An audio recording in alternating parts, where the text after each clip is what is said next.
Hello friends, welcome back to my channel, or if you're new here, welcome. My name is Kate and I love all things makeup, skincare, beauty, and fun. Today we're going to be doing the $1,000 full face of makeup challenge, which was actually concerningly was not as hard as I thought it was going to be. It was like a little bit challenging just trying to like really pinpoint. Okay, so I'm going to use this, but in order to get more dollar value, we're also going to have to use this. However, I will say, looking at the pile in front of me, it's like alarming that this is $1,000. Alarming.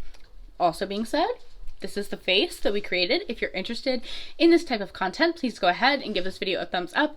I would love it so much if you would subscribe to my channel down below. Without any further ado, let's go. Okay, so as I mentioned in the intro, today we're going to be doing a $1,000 full face of makeup. What is like moderately concerning to me, and I'm sure you guys can attest to this or understand this to some degree, is how much makeup is in front of me does not look like, to me, an abundance. And yet, it is so expensive. We're going to first go in with this by Glow Recipes. This is one of my favorite products of all time. This is their Strawberry BHA Pore Smoothing Blur Drops. And I typically use this primer in conjunction with other primers.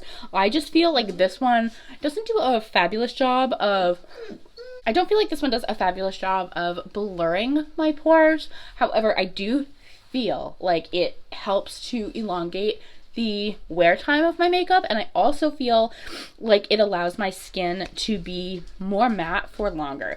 For reference, I have combination skin. I have a super oily T-zone, so a product like this is a godsend. Over to blur out our pores, we're going to go in with this one by Danessa Myricks. This is her Yummy Skin Blurring Balm Powder.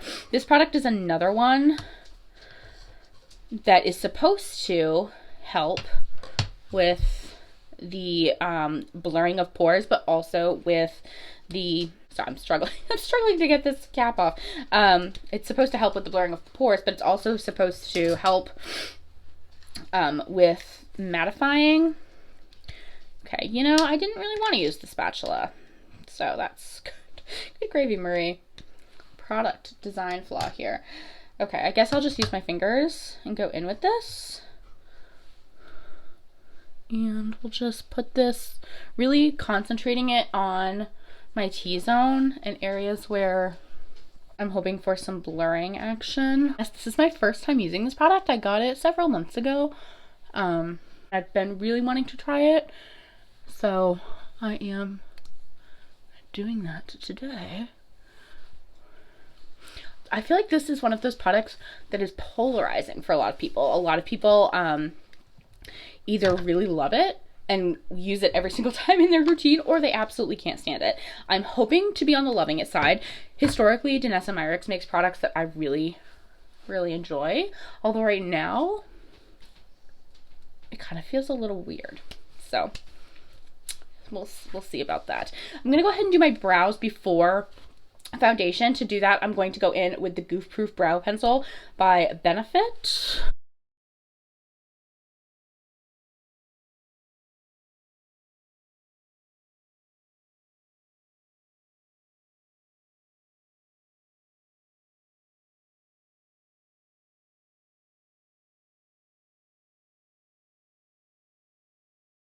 We're just doing kind of like a rough outline right now. We can clean them up later.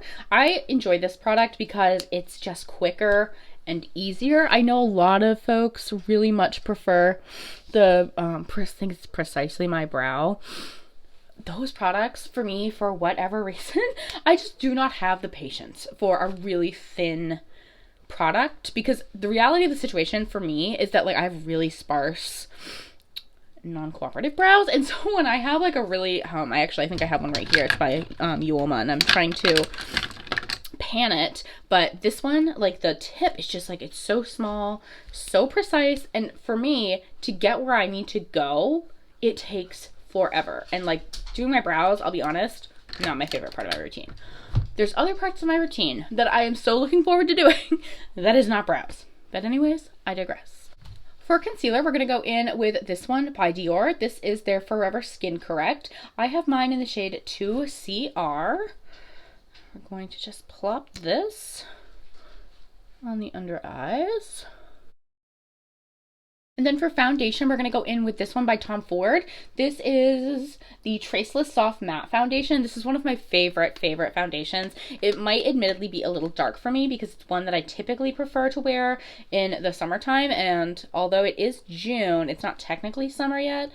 And so I'll be honest, I have not been out in the sun, nor have I used self tanner yet. So if it's a little dark, we're just gonna mind our business.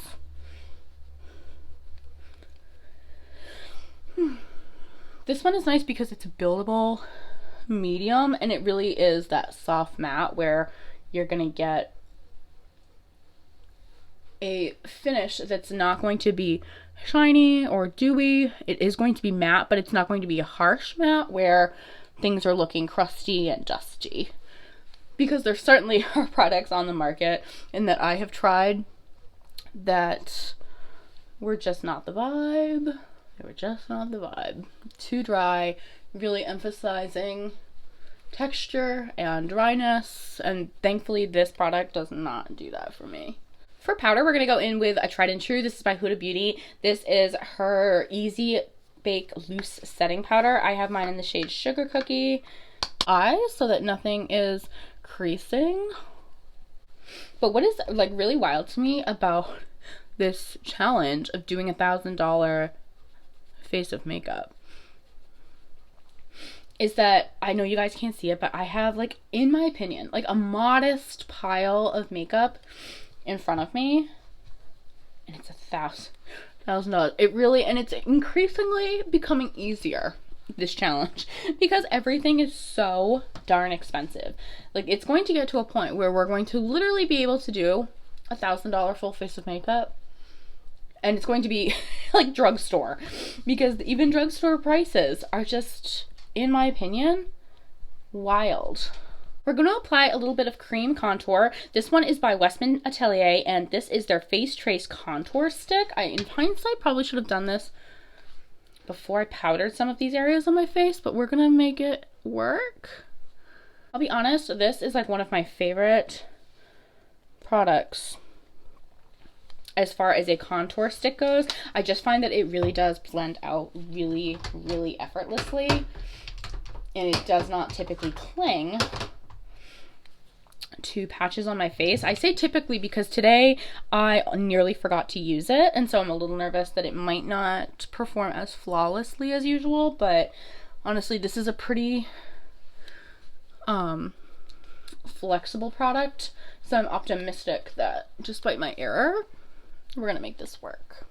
I always use fluffing up motions because I just find that that is going to give us that chiseled appearance, but it's also going to not drag down our face as much as if I were doing the motions downward. There we go. That actually worked out beautifully.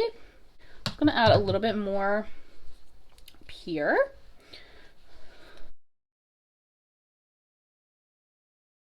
How are you guys feeling about makeup pricing? Because I feel like I love makeup. Don't get me wrong, I love it so much. It's like one of my favorite things to do. It's one of my favorite things to do. It makes me feel creative. It makes me feel beautiful. However, the prices are just, in my opinion, really, it makes it hard to love makeup, you know? And even the drugstore, you want to try new things and you want to be able to put out content that allows you to showcase you trying new things. It is so increasingly challenging, in my opinion, to be able to do that because of the price of things. It's, you know, it's just, in my opinion, really challenging. A lot of this makeup here is, of course, not new to me, so thankfully for this video, I'm not like having to go out and spend $1,000. I wouldn't have $1,000 to spend on makeup right now, admittedly. But it's just kind of crazy to me that this amount of makeup is $1,000. It's just crazy to me. Let me know how you guys are feeling about buying makeup in general and how that's been for you, because again, for me, it's like I love makeup and I love playing with new products and I love trying new things, and the price of makeup right now is so astronomical for just one product that it like makes it really challenging to have it as a hobby. You know what I mean? Like when one product is consistently more than I'm making an hour, if not double what I'm making an hour, it's just crazy to me. It's crazy. We're going to do two different blushes today. The first one I want to go in with is a liquid blush. This is of course by Charlotte Tilbury. This is in the shade Pinkgasm. You know what else I think is really challenging with makeup and beauty in general is not falling into dupe culture. not taking the bait and going down the rabbit hole. Because here's the thing. Yes, it is awesome, truly awesome to find a product that emulates and acts and performs exactly as a higher priced item, and to be able to find it for less than that. However, I think what is happening, and I think all of us, myself included, of course, are falling into this trap of, is that we are buying so many dupes of a product that it would have been more cost effective if we had just bought the original product. You know what I mean? Like and I say that like as I'm like applying the Charlotte Tilbury wand. I personally actually have not bought any dupes of this because I have the product itself, but I have friends who I talk to, of course, about makeup, and they find themselves in a similar position where they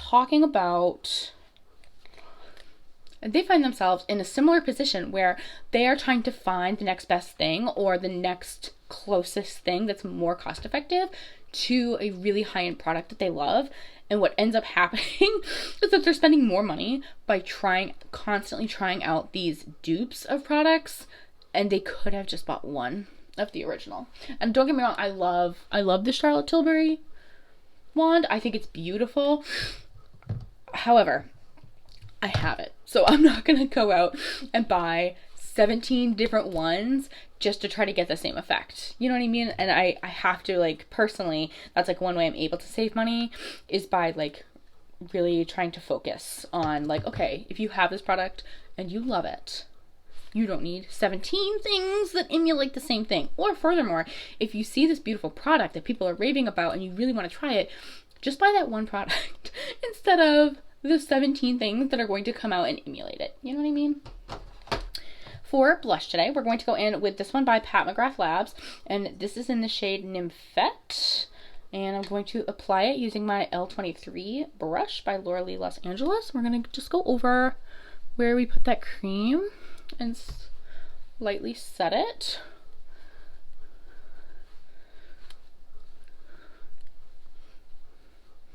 So pretty. I love both of those blushes, and I love them together.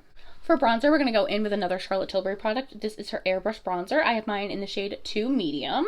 This is another tried and true. I'm honestly impressed with myself as far as this product goes that I have not hit pan yet. I think, and let me know if you guys do this too, I think what happens for me sometimes is that like I don't want to hit pan in some of my favorite products, in some of my more high-end products, because it's like then I have to go out and repurchase it. But the alternative to that is that they go bad, you know? And it's like a lose-lose, or kind of can feel like a lose-lose situation, because it's like I don't want my products, of course, to go bad on me, but also these are like $50, you know? It's like one of those like internal battle things. I don't know if you guys experience that too, but for me, I'm like, you have to use it. You have to use it. But I digress. We're going to go ahead and brighten up our under eyes and clean up underneath the bronzer. This is by Jaclyn Cosmetics. This is her brightening and setting palette. This is the lightest one. I actually probably need to bring out the next darkest one for the summertime. This is, I think, Fairlight, and she has one that is in light. Although, you know what I think I want to do instead? And it's a little scary because this product is just such a like staple for me. I use this almost every single time I do my makeup, but I want to try Lunar Beauty's. I have the bronzing contour highlighting kit that he put out. I just consistently am using my Jaclyn Cosmetics one, and so I admittedly neglect that one pretty sorely, but I really do want to try that one and kind of see how it compares. I love this powder because it really does just such a lovely job of like blurring and brightening, and it looks just effortless under the skin. That being said, if you're somebody that is not supporting Jaclyn Cosmetics but are looking for a product that works just as well, specifically for the under eyes, I would recommend Pat McGrath's under eye blurring powder. That actually works really lovely.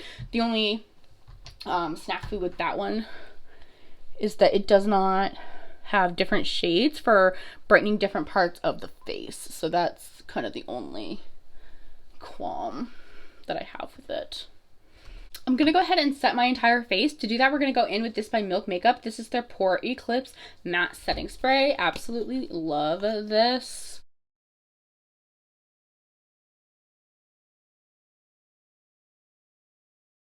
For highlight, we're going to go in with a liquid highlight. This is by Charlotte Tilbury. This is her Beauty Light Wand in the shade Spotlight. This product, I'll be honest, I have loved for many years. I just feel like if you're looking for like a soft, subtle highlight, you can achieve that with this, but you can also, like we're going to do today, like build it up and have it be really blinding. I also find that this is one of those products that works well on top of powder because I'm somebody that just like instinctually has to powder my entire face. And so if my entire face is not powdered, I just don't feel prepared. I don't feel ready for the day. And again, just to like really emphasize that highlight, we're going to go in with this one by Pat McGrath. This is her Divine Rose Skin Fetish Ultra Glow Highlighter. Actually, I don't think this shade is available anymore. I'll have to double check, but at any rate, this is a beautiful highlight. But I do enjoy using it on top because this is one of those formulas that's a little bit more buildable. So if you are concerned about like wanting a really beaming highlight, this is one that builds really well on top of others or on top of itself, but it's not going to be one of those that's going to provide that blinding glow right off the bat. That's just not, she's just not that girl. Go ahead and prime my eyes. To do that, I'm using my P. Louise base in the shade 0.5. This base is another product that I have loved for years at this point. I just find that it does a beautiful job of like canceling out any discoloration and creating a beautiful blank canvas for eyeshadow to apply on top of. I used a really minimal amount today because it can get out of hand really quickly. But certainly if you're playing with shadows that maybe have like a white base, like pastels, you can apply certainly more of this product to really create an even more stark, light, clear canvas. And I just feel like it does such a nice job of canceling out everything and allowing the shadows to have their moment in the sun. For eyeshadow today, we're going to go in with this. This is one of the most expensive palettes in my collection. This, of course, is by Pat McGrath, and this is her Mothership Utopian Dream palette. This one is just stunning. I just love the tones in here, and honestly, it's one of those things where I do not play with it enough, and so I thought today would be a 5-star excuse for us to play with this. We're going to first go in with this peachy shade, and we're just going to put that all throughout the crease. I'm just using fluffy brush from Glamlight to do that. One thing I love about Pat McGrath's eyeshadows, and it took me a while to appreciate it honestly, is that they're going to be much more vibrant and much more intense on the eye than they are in the pan. So it's one of those brands certainly that in my opinion would work much better than others for folks with a lot of melanin in their skin, or of course with darker skin tones. That being said, if you are Casper the Friendly Ghost, it's worth noting that her shadows are just going to be really intense. Now that we've blended out that bright peachy shade, we are just going to go in with a little bit more of a tapered brush. And we're going to go in to this dark brown shade here. And we're just going to pop that on the outer V to give it a little bit of dimension.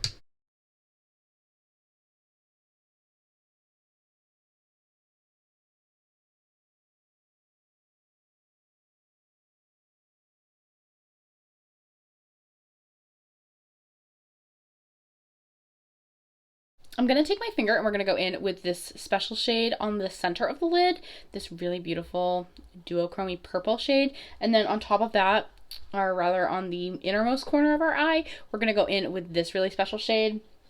Honestly, for me, Pat McGrath palettes, these shades make it. They make it.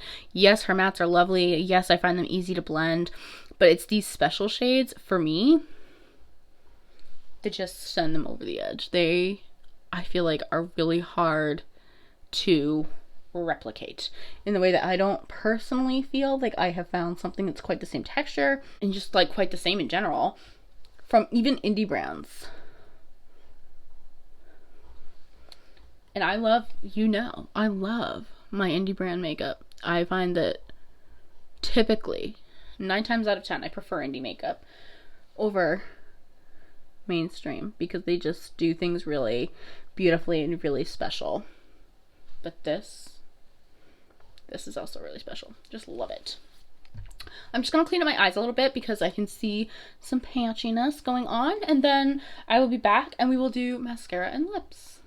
For eyeliner today, I'm going to apply this one by Melt Makeup. This is their Slick Waterline Eye Pencil in the shade Caramel.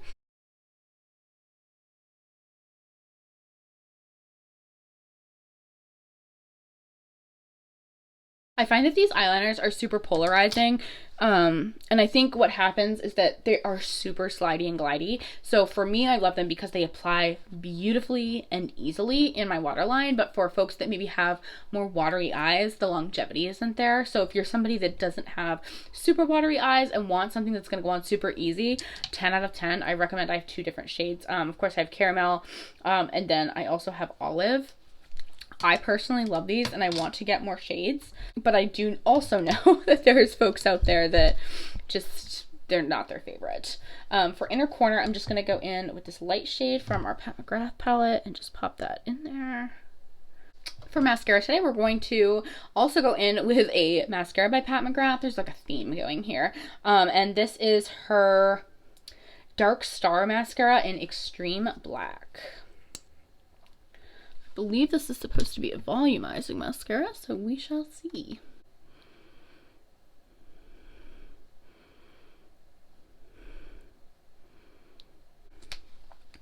I think it's pretty. I admittedly, this is a new mascara to me as far as I have not used this yet, so I can't really say if it's like a favorite or not because obviously this is my first time using it. I think it looks okay. Mascara is one of those products for me that takes several weeks. I mean, most products in general, but mascara specifically, I'm really finicky about. And so it takes me a longer time than other products to identify like whether I'm going to like it. I need the formula to like kind of settle in a bit for me to really be able to make an informed decision. For lip liner today, we're going to go in with this one by Natasha Denona. This is her I Need a Nude lip crayon, and this is from her favorite collection. And of course I can't find, I don't see the shade name on here, but I have the matching lipstick, which is admittedly what we're going to be wearing today. So we're going to wear this lipstick, and I'm just hoping, yes, my dream lipstick, and then this is my dream lip liner. So we're gonna go ahead and just line the lips.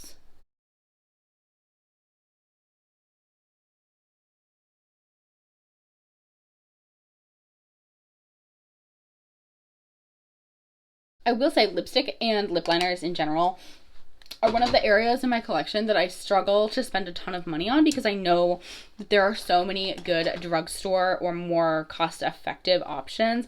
That being said, I love my Natasha Denona lip liner and lipstick. So it's like one of those products that it's like, yes, there are other products on the market that certainly are going to be lovely and I'm going to appreciate, but I am very glad that I have these in my collection. For lip gloss, I'm going to go in with my Fenty in the shade Fussy. This one is a tried and true. She has been around the block with me. And this is our finished makeup look. How do you guys feel about this? I've been a little, I don't know what the right word is, but a little like nervous to do this because certainly I don't want the message behind this video to be that you have to have these products that are insanely priced in order to have a beautiful face of makeup, because certainly I do not feel that way at all. Do I love the products that I use today? Most of them with great certainty, I can say yes. There's a couple products that were newer to my collection or newer to me trying out that certainly are still in that limbo waiting period. However, I have drugstore products that I love just as much. So I certainly don't think that you need to have a collection of makeup. I don't think that all the makeup in your makeup stash has to be designer high end. I don't think spending $1,000 on a face of makeup for most people is realistic. I really don't. That being said, I also think it's absolutely okay if makeup is one of those areas of your life where you treat yourself and you do have nice things and you want to play with them and explore them. I think that that's also totally okay. It's our money. We spend it how we want because we earned it, right? So thank you guys so much for watching today's video. If you enjoyed this video, please go ahead and give it a thumbs up.